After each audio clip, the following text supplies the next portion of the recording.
Karong buntaga atong makauban ang Pride of Cebu nga second placer sa Philippine Robotics Olympiad 2022. All the way from the city of Naga, atong makauban ang ilang coach nga si Ken Chan ug ang kinatibuk-ang Philippine Robotics team. Mayong buntag kaninyo ug welcome din sa GMA Regional TV Live. Mayong buntag sad Ma'am Cecil and mayong buntag sad kanato mga kapuso.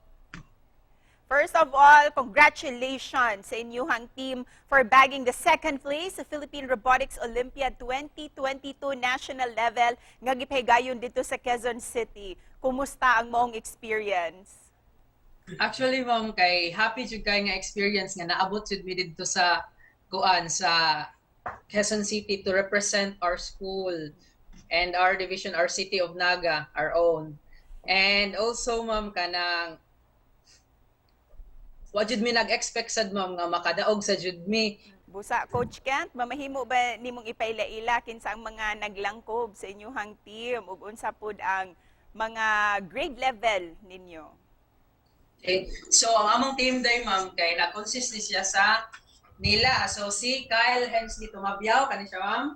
Si Ross Jersley Babatid and Ziggy Paraiso, ang atong senior high school students from City of Naga Integrated Center for Science, Technology, Culture, and Arts.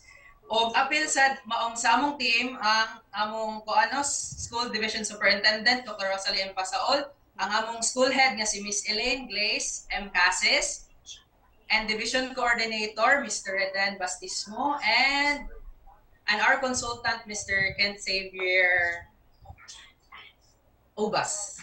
And also to our coach, to our supporting si Sir John Leo Panyares. Can you share with us this morning unsa ning inyong gi-present nga robotic project, unsa ning technology nga inyong nadag-an? Puan Ma'am kanang ang among robot jud Ma'am kay gigamit namo is Lego Mindstorm AV3. Diin ang task sa kani nga robot Ma'am is to mutabang sa hospital jobs sama sa magkolekta sa mga bulingon, magmuhatag og food service sa mga pasyente sa matag room. O karon nangandam na mo para sa World Robot Olympiad sa nasod sa Germany. Kumusta ang inyong pagpangandam alang niini?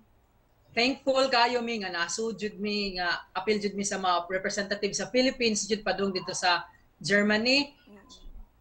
And also we are thankful for the LGU Ma'am kay sila jud ang nag-support namo para makaabto mi sa kanang maong competition, and also sa among school divisions Ma'am, especially to Ma'am Rosalie M. Pasaol, among school division superintendent Ma'am, for non-stop support yun Ma'am sa para namo.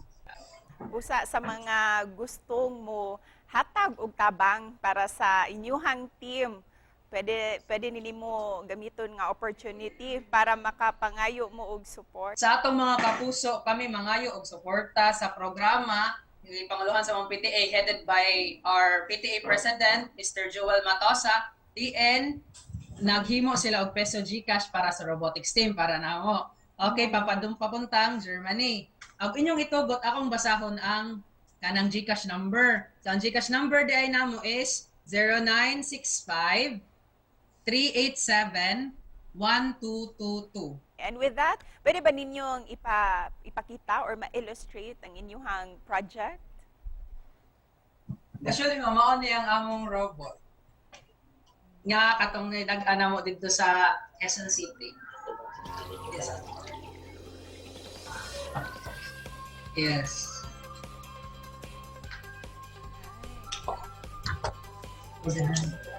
Pwede ba nato ma-explain unsaon pag-function sa inyong project?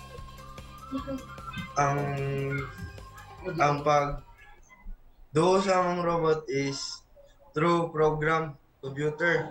To input our program to this robot nga mo perform sa iyang task nga which is kuhaon ang laundry sa mga patients and mga food service sa hospitals.